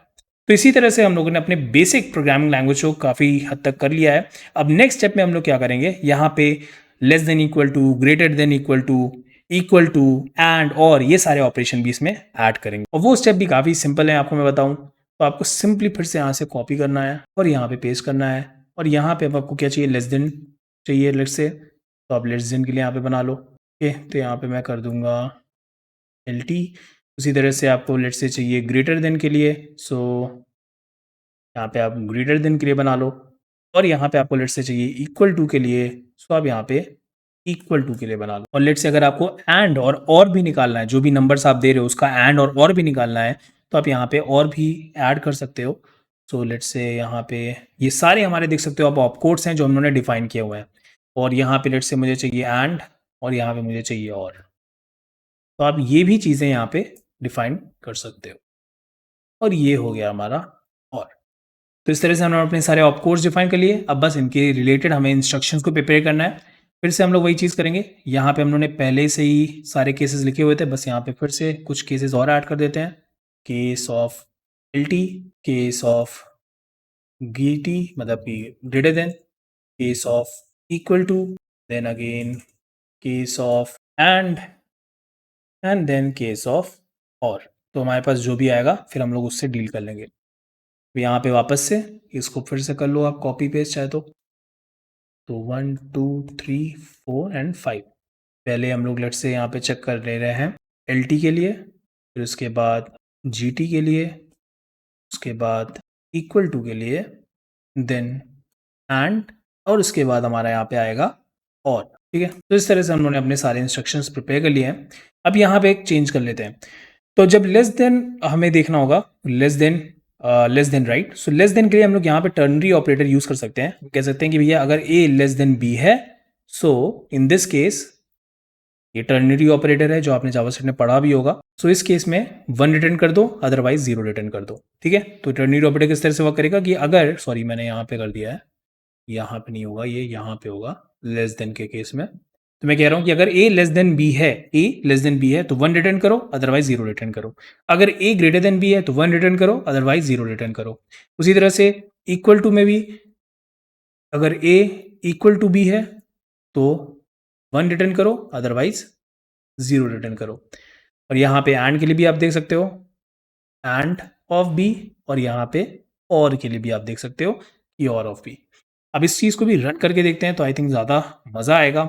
तो लेट्स से मैं यहाँ पे भी लेस देन के लिए चेक करना चाहता हूँ, तो हम यहाँ पे डाल देंगे लेस देन। तो हम क्या चेक करें कि क्या 3 लेस देन 2 है, तो अगर आप देख सकते हो ये फॉल्स है, राइट, तो इसको 0 रिटर्न करना चाहिए। सो लेट्स रन दिस, और आप देख सकते हो यहाँ पे इसने 0 रिटर्न किया है। इसी तरह से अगर आप देखोगे मैं यहाँ पे GT लिखूंगा तो क्या 3 हमारा ग्रेटर देन 2 है, तो let's run this as well, और आप देख सकते हो यहाँ पे 1 आया है। अगर मैं इसको भी 2 कर देता हूँ और इक्वल टू के लिए चेक करता हूँ तो ये वो भी कर देगा और तुरंत से रन कर देगा। तो आप देख सकते हो, ओके यहाँ पे कुछ, ओके मैंने ग्रेटर देन लगा दिया, राइट, तो मुझे इक्वल टू पे चेक करना था, राइट। तो इक्वल टू पे अगर आप देखोगे मैं रन करूँगा और यहाँ पे 1 रिटर्न कर दिया। अब 2 चीज़ें मैं आपको होमवर्क देता हूँ, आपका असाइनमेंट है, और आप चेक करके देखो कि क्या एंड और भी वर्क कर रहा है कि नहीं, और अगर कर रहा है तो कमेंट करके बताओ कि येस इट इज़ वर्किंग। तो यही कमेंट करना है, इट इज़ वर्किंग, ठीक। ओके, सो अब हमारा लास्ट सेट ऑफ इंस्ट्रक्शन बचा है जो कि है हमारा जंप। तो चलिए उसको नेक्स्ट वीडियो में तो अब हम लोग अपनी प्रोग्रामिंग लैंग्वेज में लूप्स को क्रिएट करेंगे। और लूप्स को क्रिएट करने के लिए अगर आप किसी भी आर्किटेक्चर को पढ़ोगे, चाहे मतलब आप अगर थोड़ा आपने माइक्रो प्रोसेसर और ये सारी चीज़ें पढ़ी हैं, तो आप देखोगे कि हमेशा लूप्स को इम्प्लीमेंट करने के लिए जंप इंस्ट्रक्शन का यूज़ किया जाता है, फिर मैं कहूँ जंप ऑपकोड का यूज़ किया जाता है। अगर मैं आपको दिखाऊं opcodes for the EVM as well, तो यहाँ पे भी आप देखोगे कि यहाँ पे भी ये लोग जंप का यूज़ कर रहे हैं। और ये जंप बेसिकली किस लिए यूज़ होता है? ये जंप एक इंस्ट्रक्शन से दूसरे इंस्ट्रक्शन पे जाने के लिए यूज़ होता है, और साथ ही साथ इसका यूज़ करके आप लूप को भी इंप्लीमेंट कर सकते हो। खास तौर पर जैसे कि अगर मान लो आपको कोई फंक्शन कॉल करनी है, बट अभी हम लोग इतना डेप्थ में नहीं जाएंगे, बट चलिए आपको एक आइडिया देना चाह रहा हूँ कि इस तरह की चीज़ों के लिए बेसिकली जंप इंस्ट्रक्शन का ही यूज़ किया जाता है। जहाँ पे आप फंक्शन कॉल करते हो, जहाँ पे आप लूप इंप्लीमेंट करते हो, तो वहाँ पे जंप का आप यूज़ देखते हो। और उसी तरह से आपके पास एक होता है जंप आई, जो कि तभी वर्क करता है जब कोई पर्टिकुलर कंडीशन मीट करती है। तो आप देखोगे यहाँ पे उन्होंने इसके बारे में बताया भी है, प्रोग्राम काउंटर पीसी और destination mark that PC is only assigned. Okay, अभी हम लोग इंप्लीमेंट करेंगे, अभी कंफ्यूज मत हो इस चीज़ को देख के, इसको अभी हम लोग इंप्लीमेंट करेंगे अपने एंड से। तो अब हम लोगों को क्योंकि पढ़ना है जंप, तो चलिए इसके आर्किटेक्चर को समझते हैं कि किस तरह से ये वर्क करता है। तो अभी आप देखोगे मैं इस समय ये हमारी इंस्ट्रक्शन स्टैक है, जिसको अभी हम लोगों ने अपने कोड स्टैक की तरह रेफर कर रहे हैं, राइट, कोड में। तो यहाँ पे अगर आप देखोगे अभी यहाँ पे हमारे पास कुछ सेट ऑफ इंस्ट्रक्शंस हैं, और इस इंस्ट्रक्शन में पुश है, 6 है, जंप है, पुश है, 0, जंप, पुश, हाई, स्टॉप। तो बेसिकली ये सेट ऑफ इंस्ट्रक्शन कर क्या रहे हैं इसको समझते हैं। ये set of instruction basically high, ये जो आपने हाई लिखा हुआ है, राइट, इसको आपको प्रिंट करके दे रहे हैं एज अ रिजल्ट। अब ये कैसे हो रहा है इसको भी हमें समझना है। तो बेसिकली अगर मैं इसका कोड आपको लिख के बताऊं कि हम लोग कर क्या रहे हैं, so let me go to VS code. तो सबसे पहले यहाँ पे अपने कोड एरे को बना लेते हैं। So let me do one thing, इसको मैं यहाँ पे कर देता हूँ लेट, ताकि हम बाद में इसकी वैल्यू को चेंज कर सकें। सो यहाँ पे अब मैं फिर से कोड को डिफाइन कर लेता हूँ, और यहाँ पे मैं ले लेता हूँ एरे में पुश, जो हमने वहाँ पे अभी प्रेजेंटेशन में देखा पुश। अभी इसका मतलब मैं आपको समझाऊंगा, so don't worry. Push 6, jump, then again push 0, then jump, and then push, and then high, and then our stop again। तो यहाँ पे मैं करता हूँ इसको stop, okay, stop, and let me just copy this thing, okay, और इसको भी यहाँ पे आप let कर लो ताकि वो इशू ना दे। let and let यहाँ से हटा दो इसे, राइट, ताकि हम लोग रीअसाइन कर सके वैल्यूज को, अभी जो हम नहीं कर पा रहे थे। अब अगर मुझे यहाँ पे ओके, यहाँ पे पुश, अब अगर मुझे यहाँ पे अगर देखोगे मुझे इस इंस्ट्रक्शन को एग्जीक्यूट करना है जहाँ पे जंप लिखा है, तो ये किस तरह से एग्जीक्यूट होगा, और यहाँ पे हमें रीच कहाँ पे करना है, हमें इस हाई पे रीच करना है जो कि हमारा रिजल्ट रहेगा। तो सबसे पहले तो हमें यहाँ पे केस बनाना होगा जंप के लिए। सो यहाँ पे मैं केस बनाऊंगा, केस जंप, और यहाँ पे हमें अपना कोड लिखना होगा। बट कोड लिखने से पहले एक चीज़ और कर लेता हूँ, यहाँ पे भी अपने जंप को डिफाइन कर लेता हूँ, जंप, ठीक है। और यहाँ पे है ही तो अपने जंप आई को भी डिफाइन कर लेते हैं, ताकि हमारा काम इजी वे में हो सके। कॉन्स्ट जंप आई, और यहाँ पे जंप आई, ठीक है, ओके। तो अब अपने कोड को यहाँ पे हमें लिखना होगा, आ गया जंप के अंदर, बट क्योंकि हमें जंप आई का भी यूज़ करना है, और जंप आई और जंप दोनों ही एक कोड यूज़ करेंगे। सो मैं यहाँ पे क्या करूँगा, मैं एक फंक्शन बना लूँगा जंप करके, और इसी फंक्शन में अपनी वैल्यूज़ को पुटअप कर लूँगा, ठीक है। ओके, मैं क्या कर रहा हूँ, मुझे जंप बनाना होगा, राइट, जंप, ओके, ये अपने आप इसे कैपिटल कर दे रहा है, जंप, ओके। और क्योंकि इसी क्लास के अंदर बनाऊंगा, तो दिस डॉट जंप करके मैं इस फंक्शन को कॉल करा लूँगा। अब यहाँ पे आते हैं, और यहाँ पे अपने जंप फंक्शन को बना लेते हैं। सो जंप फंक्शन, और इसके अंदर बेसिकली क्या करेंगे, बहुत ही सिंपल इंस्ट्रक्शन होगा जो हमें एग्जीक्यूट करना होगा इसके अंदर। पहली चीज़ तो हमें जिस पर्टिकुलर डेस्टिनेशन पे पहुंचना है, उस डेस्टिनेशन की वैल्यू चाहिए होगी, राइट। सो पहले डेस्टिनेशन की वैल्यू ले लो, डेस्टिनेशन, और दिस डॉट स्टेट, और वो डेस्टिनेशन की वैल्यू हमें कहाँ से मिलेगी, हमारे स्टैक से मिलेगी, राइट। सो पॉप कर लेते हैं। फिर उसके बाद जो हमें वैल्यू मिलेगी, उससे हम क्या करेंगे, अपने प्रोग्राम काउंटर में वैल्यू को चेंज करेंगे। बिकॉज अगर आप देखोगे हमारा प्रोग्राम काउंटर जो है वही पूरे टाइम आगे पीछे होता रहता है, राइट, ताकि हम एक जगह से दूसरी जगह पहुंच सके। अभी ये चीज़ जैसे मैं प्रेजेंटेशन पे करूंगा तो और क्लियर हो जाएगी, जस्ट फॉर नाउ आप ऐसे ही देख लो, ठीक है। फिर ये हो गया, इसके बाद हम क्या करेंगे, अपने प्रोग्राम काउंटर को वापस से डिक्रीज कर देंगे। अब इसके पीछे की वजह बहुत ही सिंपल है, क्योंकि जब हम लोग जंप करेंगे तो जंप के दौरान क्या होगा, हम एक पर्टिकुलर डेस्टिनेशन पे पहुंचेंगे, राइट। और फिर वहां पे क्या होगा, क्योंकि उस पर्टिकुलर डेस्टिनेशन के पहुंचने के बाद क्या होगा मैं आपको दिखाता हूं। अगर हम लोग प्रोग्राम काउंटर को डिक्रीज नहीं करेंगे तो प्रोग्राम काउंटर 2 बार इंक्रीज हो जाएगा। ऐसा क्यों है, अभी रुको मैं आपको बताता हूँ क्यों। ओके, पहले वापस जाएं। तो यहाँ पे मैं प्रोग्राम काउंटर को डिक्रीज करूंगा, और मैंने क्यों किया है अभी आपको मैं बताता हूं। क्योंकि जब प्रोग्राम काउंटर को अगर हमने डिक्रीज नहीं किया तो क्या होगा, जब ये जंप फंक्शन कॉल हो जाएगा तो ये यहाँ वाली लाइन पे जाएगा, और जिसकी वजह से हमारा प्रोग्राम काउंटर फिर से इंक्रीज हो जाएगा। तो ये चीज ना हो इसीलिए मैंने क्या किया है, प्रोग्राम काउंटर को पहले ही यहाँ पे डिक्रीज कर दिया है। अब ये चीज थोड़ा ज्यादा सेंस करेगी अगर मैं आपको इसे प्रेजेंटेशन के थ्रू समझाऊंगा। तो यही सेट ऑफ इंस्ट्रक्शन हम लोगों ने अपने कोड एरे में लिखा था, push 6 jump, push 0 jump, push high and then stop. So पहले स्टेप में क्या होगा, पहले स्टेप में क्योंकि हमारे पास पुश है तो आपने जैसे कि अपने आप कोड में भी देख सकते हो, हम लोग क्या करेंगे, प्रोग्राम काउंटर को इंक्रीज करेंगे और जो 6 वैल्यू होगी आपको उसको अपने स्टैक पे डालेंगे। अब ये जो 6 वैल्यू है यही आप देखोगे कि हमारे डेस्टिनेशन बनेगी। कैसे, क्योंकि जब हम लोग नेक्स्ट स्टेप पे जाएंगे तो हम जंप को हिट करेंगे, और क्योंकि हम जंप को हिट करेंगे तो ये जंप क्या करेगा, जैसे कि आपने देखा ये जंप यहां से स्टैक से वैल्यू को पॉप कर लेगा, और जैसे ही ये वैल्यू को पॉप करेगा ये किस में डाल देगा, ये इसे एक डेस्टिनेशन वेरिएबल में डाल देगा, राइट। डेस्टिनेशन वेरिएबल जो हम लोगों ने क्रिएट किया था। अब इसके बाद का स्टेप क्या होगा, इसके बाद का स्टेप में प्रोग्राम काउंटर की वैल्यू हमारे डेस्टिनेशन की इक्वल हो जाएगी, और क्योंकि हम लोगों ने 6 को पॉप किया है तो 6 ही हमारी डेस्टिनेशन है, इसकी वजह से हमारा प्रोग्राम काउंटर इस पर्टिकुलर जगह पे पहुंच जाएगा।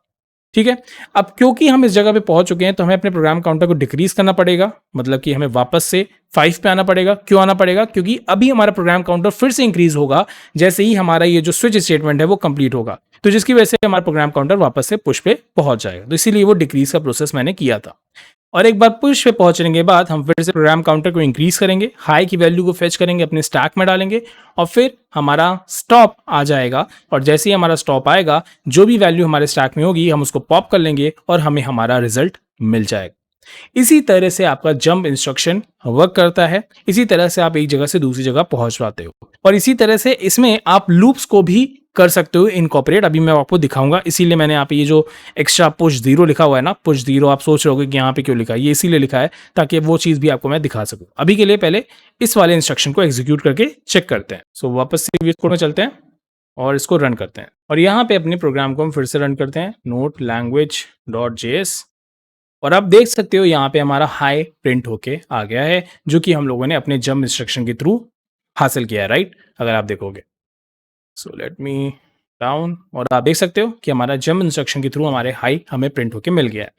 अब क्या यहाँ पे लूप सी कंडीशन भी हो सकती है, बिल्कुल हो सकती है। अगर मैं यहाँ से ये तीनों चीजें हटा दूं, ठीक है, तो आप देखना अब हम लूप वाली कंडीशन पे पहुंच जाएंगे। ऐसा क्यों होगा, अब देखो बहुत सिंपल सी चीज है, पुश कर रहे हैं, पुश करने के बाद क्या होगा, पुश जैसे ही करेंगे हमारा प्रोग्राम काउंटर इंक्रीज होकर हम 0 पे जाएंगे, तो 0 हमारे स्टैक पे चला गया। उसके बाद हम जंप का यूज कर रहे हैं, जिसकी वजह से जंप क्या करेगा, इसको डेस्टिनेशन पे भेजेगा। कौन सी डेस्टिनेशन पे भेजेगा, इसको 0 डेस्टिनेशन पे भेजेगा, राइट। जैसे अभी 6 था तो हम लोग को 6 डेस्टिनेशन पे भेजा गया, उसी तरह से जंप 0 डेस्टिनेशन पे भेजेगा, और 0 पे क्या है, फिर से पुश है, फिर से ये 0 पे जाएगा, फिर पे जंप पे जाएगा, और इसी तरह से ये लूप में फंसा रह जाएगा। और इस चीज को भी अगर हम करेंगे, आप देखना हमारा जो कमांड लाइन है वो रुक जाएगा, हमारा जो टर्मिनल है वो हमें कोई भी रिजल्ट प्रिंट करके नहीं देगा। मैं करता हूं इंटर, और आप देख सकते हो यहाँ पे ये रुक गया है। तो आप देख सकते हो कितना ब्यूटीफुल है ना, किस तरह से लूप्स को इंप्लीमेंट किया जाता है, किस तरह से इंस्ट्रक्शन सेट का अच्छे तरीके से यूज किया जाता है, जो कि इंस्ट्रक्शन सेट बहुत ही सिंपल से देखते हैं, उन्हीं का यूज करके आप कितनी सारी चीजें कर सकते हो। इसको मैं अब यहाँ पे क्लोज कर देता हूँ। ओके, अब आपको आई थिंक ये चीज समझ में आ गई होगी, और वापस से मैं अपने सही वाले कोड को ले आता हूँ ताकि बार बार ये लूप में ना फंस जाए। अब अपना दूसरा इंस्ट्रक्शन हम यहाँ पे एग्जीक्यूट करते हैं, जो कि है हमारे जंप आई का। तो यहाँ पे मैं लेता हूँ केस जंप आई। अब यहाँ पे हमें कंडीशन को चेक करना होगा कि हमारी कंडीशन मीट कर रही है कि नहीं। अगर हमारी कंडीशन में 1 है तो हमारी कंडीशन मीट कर रही है, अदरवाइज हमारी कंडीशन मीट नहीं कर रही है। तो जैसे कि मैंने लिखा कॉस्ट, अरे कॉस्ट कह रहा हूँ, कॉस्ट लिख रहा हूँ, कंडीशन, ठीक है, मैंने यहाँ पे कंडीशन की वैल्यू लिखी, कंडीशन और this dot state dot stack dot pop, ये लिखा, ठीक है। और यहाँ पे मैं अब चेक करूंगा कि क्या कंडीशन हमारी इक्वल टू 1 है। अगर इक्वल टू 1 है तो बहुत बढ़िया बात है, तुरंत से दिस डॉट जंप को कॉल कराओ। इसलिए मैंने देखो वहाँ पे फंक्शन में बनाया था ताकि हमारे लिए काम आसान रहे। और फिर जब ये सारी चीज़ें हो जाएं तो भैया ब्रेक करना मत भूलना, और यहाँ पे भी ब्रेक करना मत ही भूलना, गड़बड़ हो सकती है। ब्रेक लगा देना भाई आप लोग भी। और अब हम लोग अपने यहाँ पे स्टैक में फिर से चेंज करते हैं, यहाँ पे आएंगे, और यहाँ पे मैं इसी को कॉपी कर ले रहा हूँ अभी के लिए। अब इसमें कुछ चीज़ें चेंज कर देते हैं, इसको मैं कर देता हूँ 8। रीज़न बीइंग मैं यहाँ पे 2 एक्स्ट्रा इंस्ट्रक्शन अब लिखूँगा, पुश और 1। तो बेसिकली ये किस लिए होंगे? ये इसीलिए होंगे ताकि हम अपनी कंडीशन, ये जो 1 है ये हमारी कंडीशन चेकिंग के लिए होगा। और यहाँ पे मैं जंप आई को कॉल कराऊँगा, ना कि जंप को कॉल कराऊँगा। फिर पुश 0, जंप, पुश, आई, स्टॉप, और ये हमारा इसी तरह से एग्जीक्यूट होगा। तो इसको भी एक बार रन करके देख लेते हैं। एक बार मैं यहाँ पे करता हूँ, इसको यहाँ पे चेंज कर देता हूँ, आई एम जंप आई, ठीक है? तो ये थोड़ा हमें सही रहेगा रिजल्ट देखने में। रन किया और आप देख सकते हो आई एम जंप। अब जंप आई को समझते हैं कि आखिर में जंप आई किस तरह से वर्क कर रहा है। तो यही हमारे पास इंस्ट्रक्शन सेट था, राइट? यही सारे हमारे पास इंस्ट्रक्शन थे, push then 8, push 1, jump I, push 0, jump, push, high and stop. अब पहले स्टेप में क्या होगा? पहले स्टेप में क्योंकि हमारा पुश है तो हम लोग पहले प्रोग्राम काउंटर को इंक्रीमेंट करेंगे, वैल्यू को अपने स्टैक में डालेंगे, जो कि हम अभी तक करते आ रहे हैं। फिर से आगे बढ़ेंगे और फिर हमारे पास पुश है, फिर से वही स्टेप, हम आगे बढ़ेंगे, प्रोग्राम काउंटर को मतलब इंक्रीज करेंगे, 1 को अपने स्टैक में डालेंगे। इसके बाद वाला स्टेप आता है हमारा जंप आई। जंप आई क्या करेगा? जंप आई जो भी हमारे स्टैक में दी गई वैल्यू है उसको पॉप करेगा और वही उसकी कंडीशन बन जाएगी, राइट? आप कोड को रेफर कर सकते हो फिर से अगर आपको करना है तो। उसके बाद वाला स्टेप क्या होगा? जैसे ही हमारी कंडीशन 1 होगी, क्योंकि हम लोगों ने वहां पे एक इफ कंडीशन लगाई थी, अगर ये कंडीशन 1 होती है तो हम क्या करेंगे? हम तुरंत से जंप फंक्शन को कॉल करेंगे। और जंप फंक्शन को हम जैसे ही कॉल करेंगे तो आपने देखा है कि जंप फंक्शन में जो भी स्टैक में वैल्यू होगी वो हमारा डेस्टिनेशन बन जाएगी और हमारा प्रोग्राम काउंटर उसी पर्टिकुलर जगह पे चला जाएगा, राइट? और फिर हम प्रोग्राम काउंटर को एक बार डिक्रीज करेंगे क्योंकि वो नेक्स्ट स्टेप पे फिर से इंक्रीज हो जाएगा। इसके बाद हम क्योंकि ये पुश पे आ गए हैं तो फिर से वही वाला स्टेप, हम आगे बढ़ेंगे, प्रोग्राम काउंटर को इंक्रीज करेंगे। हमारे पास एक वैल्यू आई है हाई, डेफिनेटली यहाँ पे आप हाई जंप आई भी कर सकते थे, मैंने यहाँ पे चूंकि हमारे पास स्पेस कम थी इसलिए मैंने सिर्फ हाई लिखा हुआ है। फिर इस हाई को हम अपने स्टैक में डालेंगे, फिर नेक्स्ट स्टेप पे स्टॉप मिल जाएगा और जो भी हमारे पास स्टैक में वैल्यू होगी उसको हम पॉप करेंगे एंड डन। इस तरह से हमारा जंप आई इंस्ट्रक्शन पूरी तरह से वर्क करेगा। अगर यहाँ पे वैल्यू 1 की जगह 0 होती तो डेफिनेटली हम यहाँ पे रीच नहीं कर पाते, बट क्योंकि हमारे प्रोग्राम में ऐसा नहीं था और हम लोग अपनी डेस्टिनेशन पे रीच कर गए। अभी हमारे कोड में ना कुछ इश्यूज हैं। इश्यूज क्या हैं? अगर आप देखोगे कि अब ये जो जंप इंस्ट्रक्शन होता है ना, ये बड़ा खतरनाक टाइप का इंस्ट्रक्शन होता है। ये इसलिए खतरनाक होता है क्योंकि इसमें क्या है कि आपने कोई ऐसा इंस्ट्रक्शन, मतलब एक ऐसी डेस्टिनेशन भेज दी जो एग्जिस्ट ही नहीं करती। तो क्या होगा? हमारे में एरर आ जाएगा, हमारा जो प्रोग्राम है वो क्रैश कर जाएगा। और ये अगर आपने सी लैंग्वेज पढ़ी है तो वहाँ पे एक गो टू करके एक आपके पास एक फंक्शनैलिटी होती है जिसके थ्रू आप एक जगह से दूसरी जगह पे जंप कर सकते हो। मगर वो फिर सी प्रोग्रामिंग लैंग्वेज की कम्युनिटी ने अबेंडन कर दी। उन्होंने कहा कि डेफिनेटली ये आपके पास फैसिलिटी है बट इसका यूज़ आप मत करिएगा क्योंकि इससे क्या हो सकता है, आपका प्रोग्राम क्रैश कर सकता है। इसीलिए हमें अपने प्रोग्राम में भी इस तरह की थोड़ा यहाँ पे ध्यान देना होगा कि हमारा प्रोग्राम कहीं क्रैश ना कर जाए, कहीं किसी यूज़र ने कोई उल्टा सीधा यहाँ पे इंस्ट्रक्शन पास कर दिया जिसकी वजह से हम ऐसी जगह पे पहुँच गए जो एग्जिस्ट ही नहीं करती है, कोई ऐसी डेस्टिनेशन पे पहुँच गए जो एग्जिस्ट ही नहीं करती। तो उस जगह पे हम क्या करेंगे? यहाँ पे एक एरर मैसेज भेज देंगे कि भैया आपने गड़बड़ कर दी है। तो यहाँ के लिए अगर मैं पहली बात बताऊँ तो दिस डॉट जंप हम यहाँ पे कॉल कर रहे हैं, right? So let me go to the jump function और पहले हम चेक कर लेते हैं कि हमारी डेस्टिनेशन कैसी है। तो अगर हमारी destination, if destination less than 0 है, कोई नेगेटिव वैल्यू है या फिर कोई ऐसी वैल्यू है जो इसकी वैल्यू ही हमारे कोड डॉट लेंथ से बड़ी है, मतलब इतने तो इंस्ट्रक्शन है ही नहीं हमारे पास एग्जीक्यूट करने के लिए, राइट? कोड डॉट लेंथ में हमारे सारे इंस्ट्रक्शन थे। अगर उससे ज़्यादा हो जाती है उन दोनों ही केस में, ओके यहाँ पे डेस्टिनेशन तो लगाएंगे, डेस्टिनेशन ग्रेटर देन दिस, सो उन दोनों ही केसेस में हम क्या कर देंगे? एरर थ्रो कर देंगे। एरर क्या थ्रो कर देंगे? Let's say throw new error. और यहाँ पे मैं बैकटिक्स का यूज़ कर लेता हूँ। मैं कह सकता हूँ भाई इनवैलिड डेस्टिनेशन, और इसके अंदर मैं अगर डेस्टिनेशन के बारे में बताना चाहूँ तो मैं बता सकता हूँ कि भैया आपने इस पर्टिकुलर डेस्टिनेशन पे हिट किया है जो कि एग्जिस्ट ही नहीं करती। बट इससे करने से हमारा काम खत्म नहीं होगा। रीज़न क्या है अभी मैं आपको बताता हूँ। क्योंकि अब हमने जब ये एरर थ्रो किया तो ये एरर कहाँ पे थ्रो होगा? अगर आप देखोगे तो ये जो हम लोगों ने ट्राई कैच ब्लॉक लिखा है, राइट, इसी के अंदर का ये फंक्शन है, राइट? तो ये जो एरर थ्रो करेगा इसको कौन कैच करेगा? क्योंकि दिस डॉट जंप से ये एरर आने वाला है, क्योंकि इसी ने जंप वाले फंक्शन को कॉल किया है तो यहीं पे ये एरर आएगा। तो होगा क्या? हमारा ये वाला कैच ब्लॉक इस एरर को कैच कर लेगा। और ये हमें क्या दे देगा, ये रिजल्ट दे देगा, जो कि हमें नहीं चाहिए, राइट। क्योंकि ये और हमारा जो कैच ब्लॉक है, अगर देखो ये एक जेनरिक कैच ब्लॉक है, जो कि कोई भी टाइप का एरर अगर हमारे ट्राई ब्लॉक में आता है वो हर एक ब्लॉक के हर एक एरर को कैच कर लेगा, राइट। चाहे वो ये एरर हो जो कि हमारे इस स्टॉप से आ रहा है, या फिर वो ये एरर हो जो कि यहां से आ रहा है, क्योंकि ये जेनरिक है, राइट। और जेनरिक है तो ये किसी भी एरर को कैच कर लेगा और हमें रिजल्ट दे देगा। तो हम ऐसा नहीं चाहते। हम क्या करेंगे, यहां पे एक कंडीशन लगा देंगे कि भैया ये जो एरर आ रहा है उसको हम लोग पहले ही यहाँ पे चेक कर लेंगे कि if e dot message is equal to, अगर आप देखो यहाँ पे उन्होंने क्या रखा है statement, instruction successful, let's copy this down, okay, just copy the same statement, because आपके एरर मैसेज में यही एरर आ रहा होगा। आपको सिंपली यहाँ पे वो एरर पेस्ट कर देना है।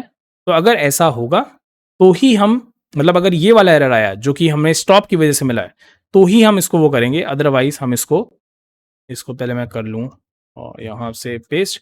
अदरवाइज अगर कोई और टाइप का एरर आएगा तो हम क्या कर देंगे, यहीं पे फिर से एरर थ्रो कर देंगे, ठीक है, और बात खत्म हो जाएगी। तो अगर कुछ भी गड़बड़ सड़बड़ होगा भी तो क्या होगा, अगर पहले ये कंडीशन चेक होगी, अगर इस स्टॉप से एरर आया है, मतलब अगर ये वाला एरर आया है, तब तो अच्छी बात है, तब तो हमें अपना रिजल्ट निकालना है, इसलिए हम लोगों ने ये एरर वाली कंडीशन रखी ही थी। मगर अगर कोई ऐसा एरर आया है जो कि इस इंस्ट्रक्शन सक्सेसफुल की वजह से नहीं बल्कि किसी और वजह से आया, जैसे कि अभी ये जंप फंक्शन की वजह से आया, राइट, क्योंकि जंप फंक्शन में हमने कोई उल्टी सीधी वैल्यू डाल दी जिसकी वजह से हमें ये एरर आया है, तो उस केस में हम लोग क्या करेंगे, उसको एड्रेस नहीं करेंगे, हम डायरेक्ट यहाँ से ही एरर को थ्रो कर देंगे। अब इस चीज़ को भी हम लोग चेक कर सकते हैं, ठीक है। तो मैं क्या करता हूँ, मैं इस वाले को कॉपी कर लेता हूँ, क्योंकि ये वाला जंप वाला था, राइट, इसको मैं यहाँ से कॉपी कर लेता हूँ और इसको मैं क्या करता हूँ, यहाँ पेस्ट करूँगा, और अभी मैं जो 6 पे भेज रहा था, लेट्स से मैं इसको भेज देता हूँ 111 पे, ठीक है। और अभी यहाँ पे हम लोग इस एरर को कैच भी कर लेते हैं ताकि हमें पता चले कि क्या एरर आया है, राइट। सो ट्राई, क्योंकि एरर हम थ्रो करेंगे, और इसको यहाँ से, इस पूरे चीज़ को यहाँ से उठाते हैं और यहाँ पे इसको ऐसे पेस्ट कर देंगे। और अगर कोई एरर आएगा, राइट, सो अगर कोई एरर आता है सो हम क्या करेंगे, उस एरर को यहाँ पे प्रिंट करा लेंगे। और यहाँ पे लेट से मैं बैक टिक सा फिर से यूज़ कर लेता हूँ कि इनवैलिड डेस्टिनेशन कॉमा और ई डॉट मैसेज, तो जो भी मैसेज आया है उसको हम लोग यहाँ पे प्रिंट करा लेंगे। और डेफिनेटली यहाँ पे हमें कोई रिजल्ट तो मिलने नहीं वाला है, तो अगर आप चाहो तो इसको हटा सकते हैं, ठीक है, क्योंकि एरर आने वाला है तो कोई रिजल्ट तो आएगा नहीं। लेट्स रन दिस ताकि हमें पता चल सके। सो मैं यहाँ पे करता हूँ रन, और आप देख सकते हो invalid destination error, invalid destination 111, okay, यहाँ पे स्पेलिंग मैंने गड़बड़ कर दिया है, इनवैलिड होगा, राइट। तो इनवैलिड डेस्टिनेशन एरर आप देख सकते हो ये आया, फिर ई डॉट मैसेज क्या आया, इनवैलिड डेस्टिनेशन 111, क्योंकि यही एरर हम लोगों ने ऊपर से थ्रो किया था, राइट। हमारा जो एरर मैसेज था वो यही था, राइट, इनवैलिड डेस्टिनेशन का फिर नंबर जो कि 111 है, और इस केस में भी हमने देखा वो 111 ही है ना। सो अगर मैं सेव कर लेता हूँ, तो यहाँ से क्लोज कर देते हैं, यहाँ पे इसको सेव कर लेते हैं, ओके। तो ये वाला भी एरर हम लोगों ने इस तरह से एड्रेस कर लिया। अब दूसरे काइंड का एरर ये हो सकता है कि यहाँ पे कोई कोड आए, लेट्स से कोड, और उसके अंदर क्या लिखा हो, पुश 0 एंड अगेन पुश। तो ये भी आप देखोगे ये भी सही चीज़ नहीं है, क्योंकि पुश 0 बार बार पुश को कॉल किया मैंने यहाँ पे, राइट, कोई भी मैंने वैल्यू को इंसर्ट नहीं किया, मैं पुश 0 कर रहा हूँ फिर पुश कर दे रहा हूँ। तो ये भी एक एरर है और इसको भी हम लोग कैच करेंगे। तो मैं यहाँ पे पहले ही से ही इसी को कॉपी कर ले रहा हूँ, ओके, यहाँ से मैंने इसे कॉपी किया और यहाँ पे मैंने किया पेस्ट। और यहाँ पे हम लोग एरर स्टेटमेंट को चेंज कर देते हैं, कह देते हैं कि इनवैलिड पुश, ठीक है, और यहाँ पे हमारा एरर मैसेज पेस्ट हो जाएगा। अब इसमें के लिए हमें क्या करना होगा, हमें पुश वाले अपने केस में जाना होगा, कहाँ गया, ये रहा। और इसमें हम क्या करेंगे, हम एक कंडीशन चेक करेंगे कि if this dot state dot program counter is equal to this dot state dot code dot length, अगर ऐसा होता है तो हम क्या करेंगे, तुरंत से एरर को थ्रो कर देंगे और यहां पे हम लिख देंगे the push instruction is not valid, okay.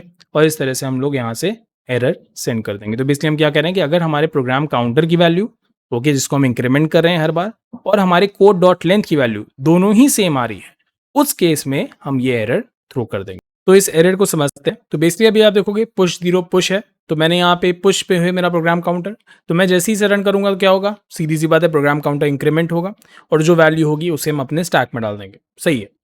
Next step में क्या होगा, फिर से प्रोग्राम काउंटर इंक्रीज होगा और हम फिर से पुश के पास जाएंगे। बट अगर आप ध्यान से आप देखोगे तो हमारे प्रोग्राम काउंटर के पास कोई भी नेक्स्ट स्पेस है ही नहीं जाने की, जबकि पुश के अंदर, अगर आप पुश वाले केस के अंदर देखोगे तो हम प्रोग्राम काउंटर को इंक्रीज कर रहे हैं, जिसकी वजह से program counter out of the stack चला जाएगा, राइट। तो यही चीज हम यहाँ पे चेक करेंगे कि अगर प्रोग्राम काउंटर की जो लेंथ है, मतलब यहाँ पे आप देखो प्रोग्राम काउंटर की लेंथ एक तरह से जो वैल्यू होगी वो क्या हो गई, 2 हो गई, और जो हमारे इसकी लेंथ है, जो हमारी ये कोडिंग स्टैक है इसकी लेंथ है, अगर आप देखो तो उसकी लेंथ भी 2 है। तो इस पर्टिकुलर केस में हम कह रहे हैं कि भैया एरर थ्रो कर दो। ओके, एक बार इसे रन करते हैं। So node again language dot JS, और आप देख सकते हो invalid push, this push instruction is not valid, क्योंकि पुश जीरो ये वैलिड इंस्ट्रक्शन नहीं है, राइट। अब एक लास्ट टेस्ट हम लोग यहाँ पे ये कर लेते हैं, मतलब एक लास्ट एरर हैंडलिंग हम लोग ये कर लेते हैं कि हमारे कभी भी ये जो, मतलब ये जो हम लोगों ने इंस्ट्रक्शंस लिखे हैं ये कभी भी इनफाइनाइट लूप में ना चले जाएं, क्योंकि इनफाइनाइट लूप में जाने का मतलब क्या है कि ये लगातार हमारे रिसोर्सेज को खाते रहेंगे और इसका कोई यूज़ नहीं है, राइट। तो हम क्या करेंगे, यहाँ पे एक और फीचर ऐड करेंगे एग्जीक्यूशन काउंट का। सो यहाँ पे मैं एक नया फीचर ऐड करूंगा जिसे हम कहेंगे एग्जीक्यूशन काउंट, जो कि हर बार इंक्रीमेंट होता रहेगा जब जब हम अपने वाइल लूप के अंदर होंगे। सो मैं यहाँ पे आपको दिखाता हूँ, यहाँ पे आएंगे और यहाँ पे this dot state dot execution count को हम लोग बार बार इंक्रीमेंट करते रहेंगे, ठीक है। और ये चेक करेंगे कि हमारा जो एग्जीक्यूशन काउंट आ रहा है, right, this dot state dot execution count, कहीं वो 1000 से बड़ा तो नहीं है, या फिर लेट्स से 10,000 से बड़ा तो नहीं है। तो बेसिकली हम यहाँ पे कह रहे हैं, हम बेसिकली ये कह रहे हैं कि भाई आप, मतलब हमने ये अपने से लिमिट लगाई है। डेफिनेटली आप इसे चेंज कर सकते हो, आप इसको 10,000 से 1 लाख भी कर सकते हो, ये आपके ऊपर है।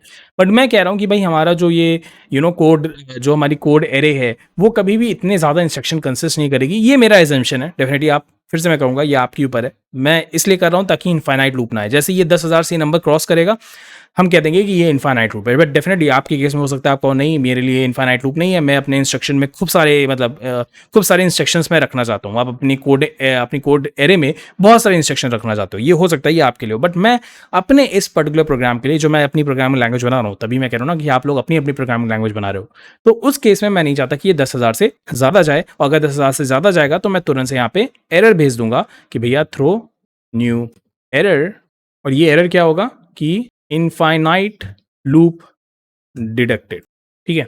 अब इसको हम चेक कैसे कर सकते हैं, सिंपली फिर से जाएंगे नीचे और एक इनफाइनाइट लूप लगा लेते हैं, ठीक है। मैं ऐसे कॉपी कर ले रहा हूँ और यहाँ पे पुश 0, देन तो मैं कर देता हूँ जंप, और फिर मैं कर देता हूँ फिर से स्टॉप, जस्ट एन एग्जाम्पल, और फिर ये कर लेते हैं और यहाँ पे लिख देते हैं या फिर मैं कहता हूँ लूप, ऐसे लिख देते हैं loop issue, just an example.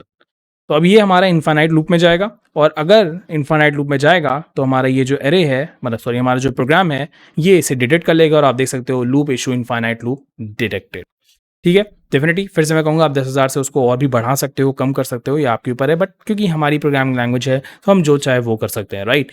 सो इस तरह से हम लोगों ने अपनी प्रोग्रामिंग लैंग्वेज को पूरी तरह से क्रिएट कर लिया है। बट डेफिनेटली अभी आप हो सकता है कहो कि यार मुझे इसमें और भी फंक्शनैलिटीज ऐड करनी है, हो सकता है कुछ लोग कहें कि मुझे फंक्शन कॉल्स को भी ऐड करना है, आप कर सकते हो। बट आई थिंक यहाँ तक के पूरे मतलब प्रोजेक्ट से आपको काफ़ी आइडिया लग गया होगा कि किस तरह से ये आप अपने एंड से कर सकते हो।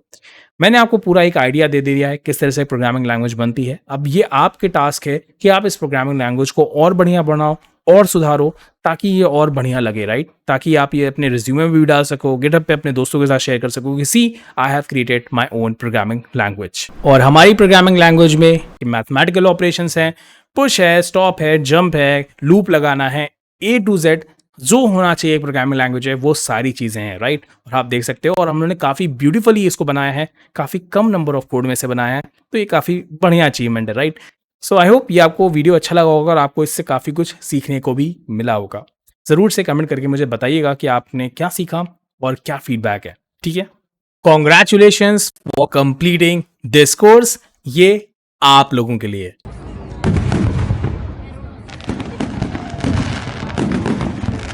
तो आई होप आपको ये वीडियो अच्छा लगा होगा। इस वीडियो से तो आई होप आपको ये वीडियो अच्छा लगा होगा। अगर आपको ये वीडियो अच्छा लगा है तो प्लीज़ इस कोर्स को ज़रूर से लाइक करिएगा। अगर आप इस चैनल पे नए हैं तो इस चैनल को सब्सक्राइब ज़रूर से करिएगा। अगर आपके मन में कोई डाउट है तो कमेंट ज़रूर करके मुझे बताइएगा, मैं डेफिनेटली उस डाउट को सॉल्व करने की पूरी कोशिश करूँगा।